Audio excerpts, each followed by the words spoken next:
신명기 16장 13절부터 15절까지의 말씀입니다. 신명기 16장 13절부터 15절 말씀, 저와 여러분들이 한 절씩 교독하고 마지막 15절은 함께 합독하겠습니다. 너희 타작마당과 포도주 틀에 소출을 거두어 드린 후에 이레 동안 초막절을 지킬 것이요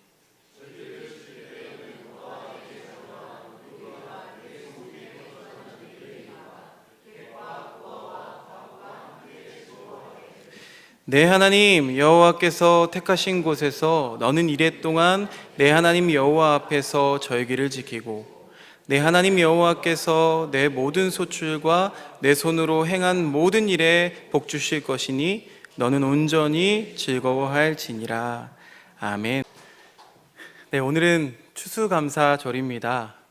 추수감사절은 영어로 Thanksgiving Day라고 부르죠.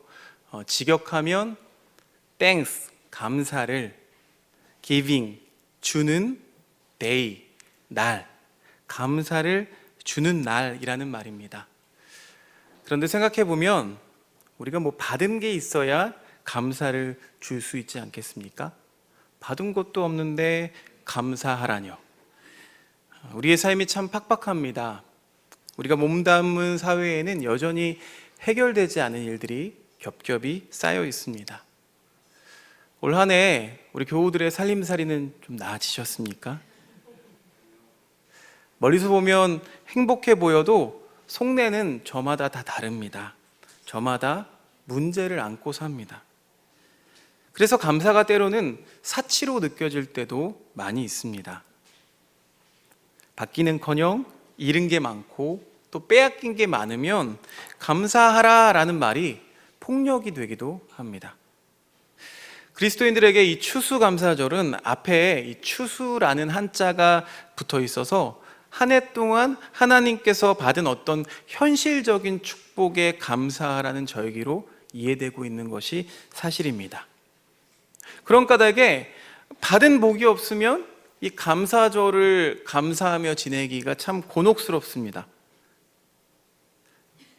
언제부턴가 이 추수감사절이 교우들끼리 풍성하게 교제하는 날, 또 어려운 이웃을 의무적으로 돕는 날로 고착된 느낌입니다. 본래의 의미가 퇴색되었습니다. 길을 잃었습니다. 길을 잃었을 때 우리는 말씀으로 돌아갑니다. 그리스도인들에게는 이 말씀이 인생의 나침반입니다. 오늘 우리가 읽은 신명기 16장에는 추수감사절이란 말이 등장하지 않습니다. 대신에 초막절이 나옵니다. 달리 표현하면은 수장절이라고도 부릅니다. 초막이라고 하면은요, 풀을 이렇게 얼기설기 엮어서 만든 장막을 가리키는데요. 이 초막절에 유대인들은 자기 집을 버리고 떠나서 광야로 들어갑니다. 이집트에서 노예살이하던 자신들의 그 조상들을 광야로 이끌어내셔서 먹이시고 입히시고 또 인도해 주신 그 하나님의 은혜를 되새기기 위함이죠. 이 엉성한 텐트 하나에 의지해서 이 7일 동안 1회를 지내다 보면은 작은 것 하나에도 감사하는 마음이 생기지 않았을까 충분히 짐작해 봅니다. 저는 청소년 사역을 할 때 10대 아이들과 함께 야외에서 텐트를 치면서 수경 활동을 많이 했습니다. 어찌 보면 우리 아이들에게는 따뜻한 밥이 입에 들어오는 게 당연한 일이고, 따뜻한 온수로 목욕하는 게 당연한 일이고, 또 따뜻한 방에서 잠을 자는 게 오히려 엄마 온도 좀 낮춰줘, 너무 더워, 이렇게 말하는 게 이 당연한 아이들이 수경 활동을 한다는 것은 말 그대로 고난의 행군이었습니다.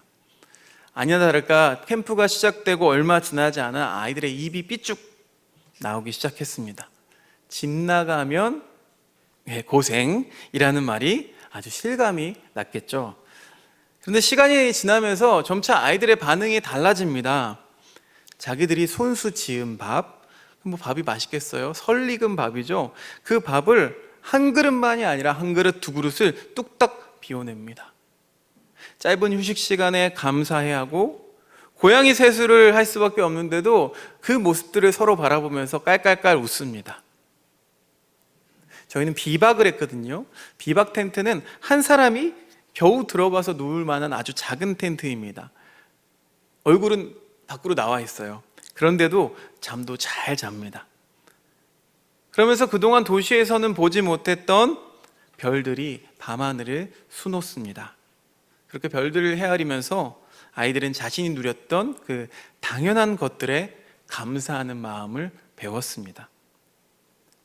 우리는 오늘날 이 이래 동안의 초막절 절기를 지키지는 않습니다. 광야로 나설 기회도 또 용기도 없습니다.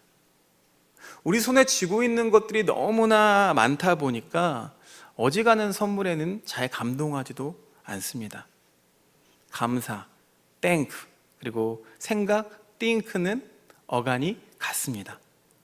감사하기 위해서 우리는 생각해야 합니다. 그리스도인의 감사는 세상 사람들의 감사가 무엇과 다른지 생각해 보는 시간이 오늘이 되었으면 좋겠습니다.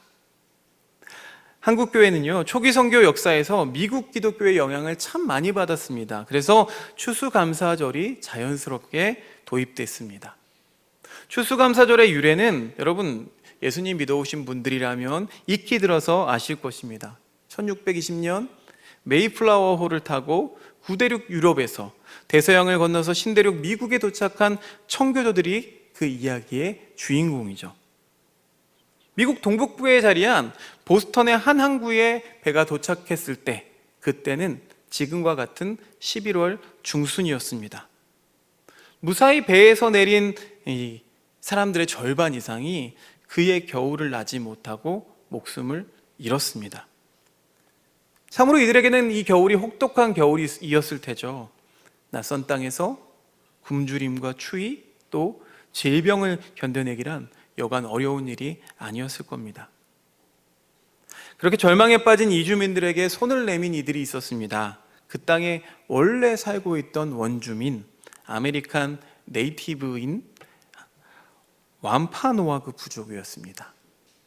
그들이 이 살 길이 막막했던 이 뉴커머들, 그러니까 새로운 사람들에게 먹을거리와 입을거리를 나누어 주었습니다.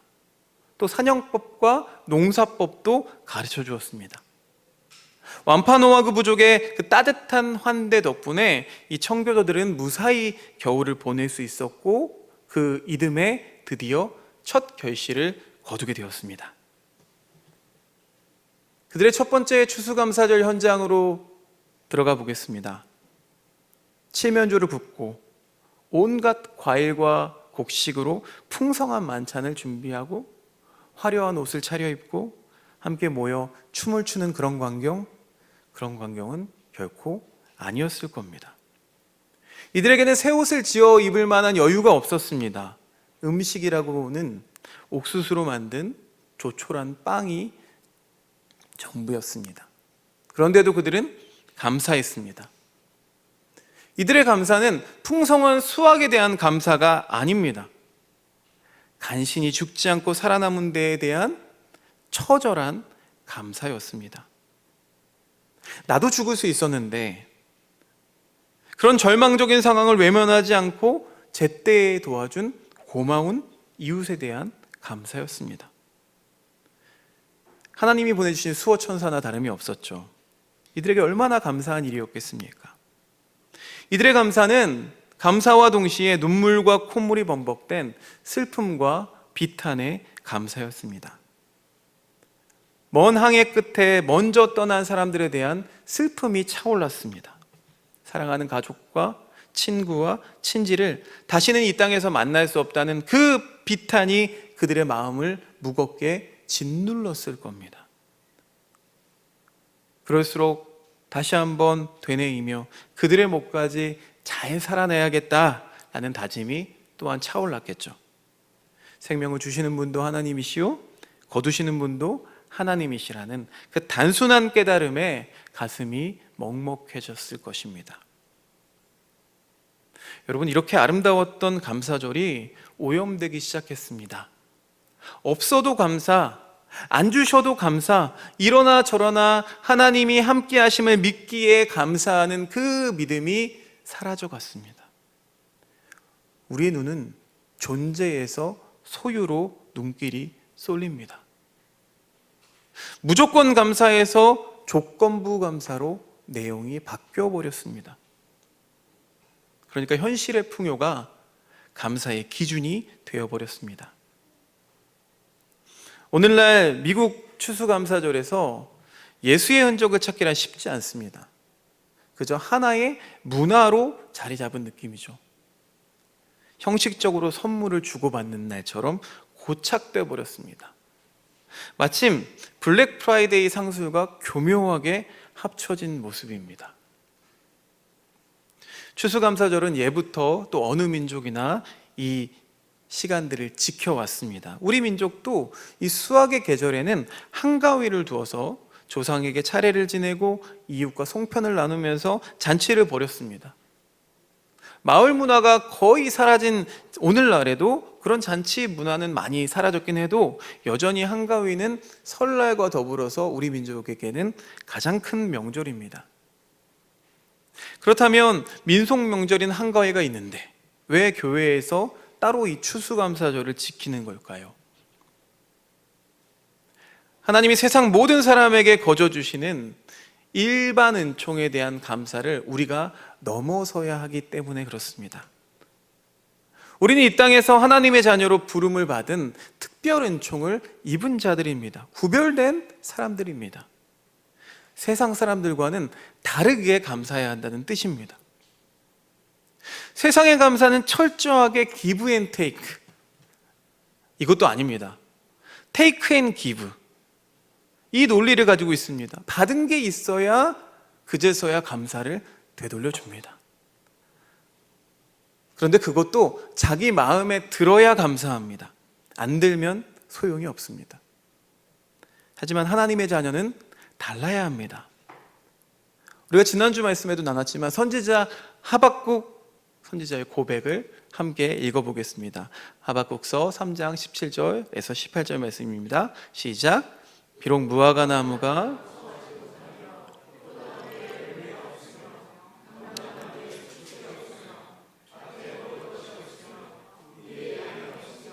외양간에 소가 없을지라도 나는 여호와로 말미암아 즐거워하며 나의 구원의 하나님으로 말미암아 기뻐하리로다. 아멘.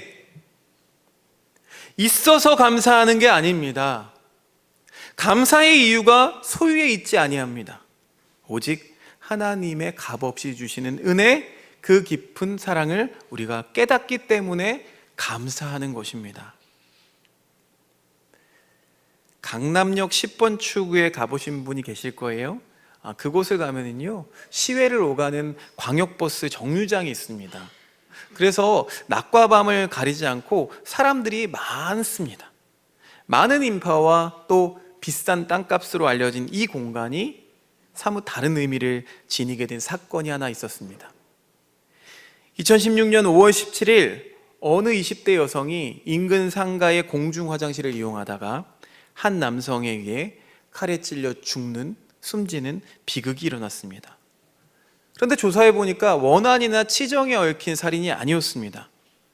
불특정 여성을 노린 흉악 범죄였습니다.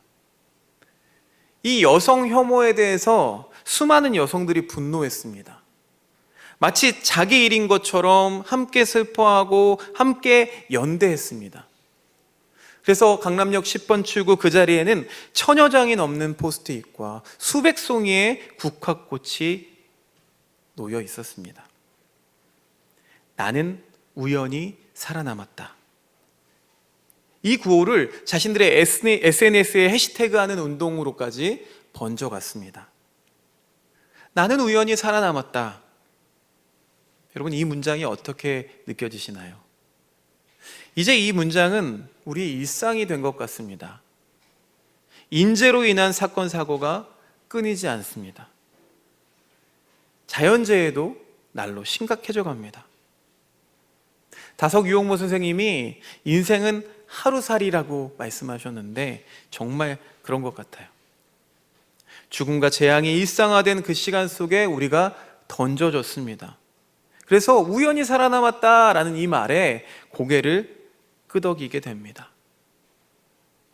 그런 한편으로 오늘 나에게 주어진 생명, 또 내가 누리고 있는 그 목숨이 나의 노력이나 나의 의지로 얻어진 게 아님을 다시 한번 깨닫게 됩니다. 이 모든 것은 하나님의 선물입니다. 이 대목에서 시를 한 편 소개해드리고 싶습니다. 박노해 시인의 시입니다. 이 시인이 독실한 카톨릭 신자였던 어머니의 새벽 기도를 엿들은 모양이에요. 젊어서 홀몸이 되어서 온갖 굳은 일을 마다하지 않고 5 자녀를 키워낸 장한 어머니, 그 팔순의 노모가 기도하는 장면을 이렇게 시로 남겼습니다. 제가 읊어드리겠습니다. 나는 한평생 기도로 살아왔느니라. 낯선 서울 땅에 올라와 노점상으로 쫓기고 여자 몸으로 공사판을 뛰어다니면서도 남보다 도와주는 사람이 많았음에 늘 감사하며 기도했느니라. 아비도 없이 가난 속에 연좌자에 묶인 내 새끼들, 환경에 좌절하지 않고 경우 바르게 자라나서 큰 아들과 막내는 성직자로 하느님께 바치고 너희 내외는 민주운동가로 나라에 바치고 나는 감사기도를 바치며 살아왔느니라. 내 나이 80이 넘으니 오늘에야 내 숨은 죄가 보이기 시작하는구나. 거리에서 리어카 노점상을 하다 잡혀온 내 처지를 아는 단속반들이 나를 많이 봐주고 공사판 십장들이 몸 약한 나를 많이 배려해주고 파출부 일자리도 나는 끊이지 않았느니라. 나는 어리석게도 그것에 감사만 하면서 긴 세월을 다 보내고 말았구나. 다른 사람들이 단속반에 끌려가 벌금을 물고 일거리를 못 얻어 힘없이 돌아설 때도, 민주화 운동을 하던 다른 어머니 아들 딸들은 정권 교체가 돼서도 살아 돌아오지 못했어도, 사형을 받고도 몸성이 살아서 돌아온 불쌍하고 장한 내 새끼 하면서 나는 바보처럼 감사기도만 바치고 살아왔구나. 나는 감사한 죄를 짓고 살아왔구나.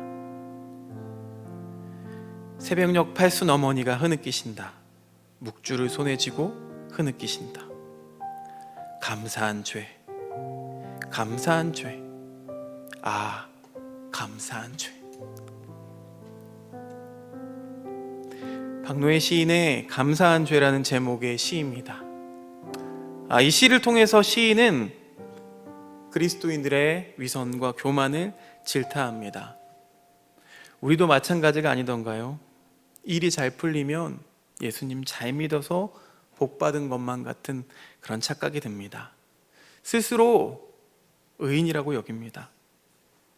그러다가 일이 안 풀리면 이내 하나님을 원망합니다. 감사는 어느새 저만큼 도망가 버렸습니다. 자기 입맛 맞을 때만 골라서 감사하는 우리도 이 감사한 죄를 늘상 범하고 살아갑니다. 다시 말씀으로 돌아가 보겠습니다. 오늘 우리가 읽은 신명기 말씀은 초막절 규례에 관한 것입니다. 초막절은 이스라엘 백성이 이집트 제국에서 해방된 뒤 광야를 지날 때 하나님이 친히 지시하셨던 절기였습니다.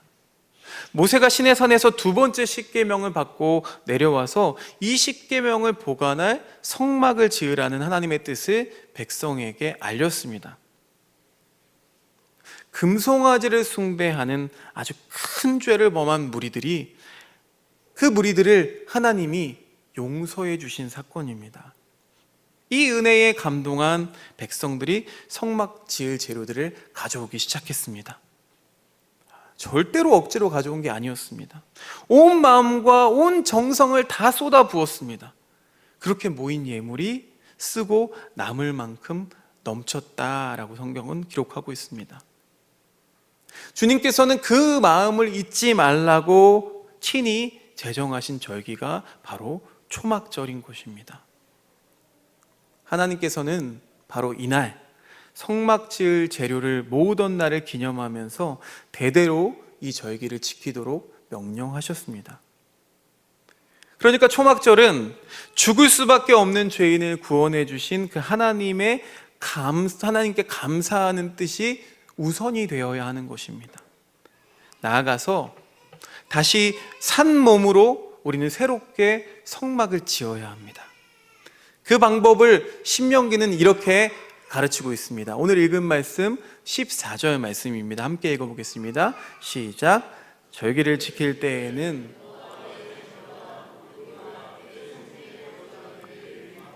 객과 고아와 과부가 함께 즐거워하되 소외된 이웃과 더불어서 구원의 기쁨을 나누라고 말씀해 주십니다.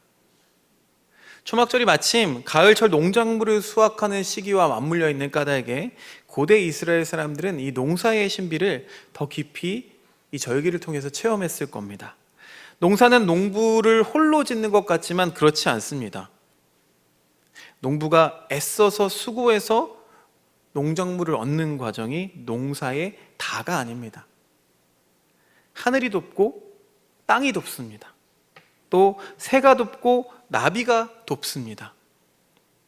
이 감사를 누구에게 어떻게 돌려주어야 한다고요? 하나님께서는 가난한 자, 나그네, 외국인, 과부, 고아랑 함께 나누라고 말씀해 주십니다. 너희 중에 가난한 자를 섬기라고 우리에게 말씀해 주십니다. 왜 그럴까요? 하나님이 그들과 함께 계시기 때문입니다. 하나님은 그런 사람들의 하나님이시기 때문입니다. 농부가 벼를 재배하고 쌀을 추수하기까지는 무려 88번의 손길을 거쳐야 한다고 합니다. 한자로 그래서 쌀 밑자가 분해해 보면 88이라는 뜻입니다. 8이라는 숫자를 보니까 문득 떠오르는 이야기가 있습니다. 예수님께서 마태복음 5장 산상수훈, 우리가 산상보훈이라고 알고 있는 그 말씀 통해서 우리가 누릴 8가지 복에 대해서 말씀해 주셨습니다.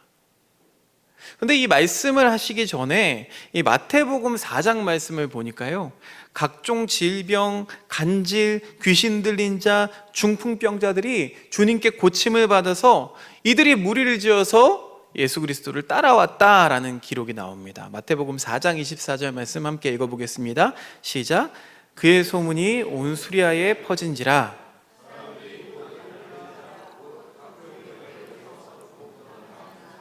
귀신 들린 자, 간질하는 자, 중풍병자들을 데려오니 그들을 고치시더라.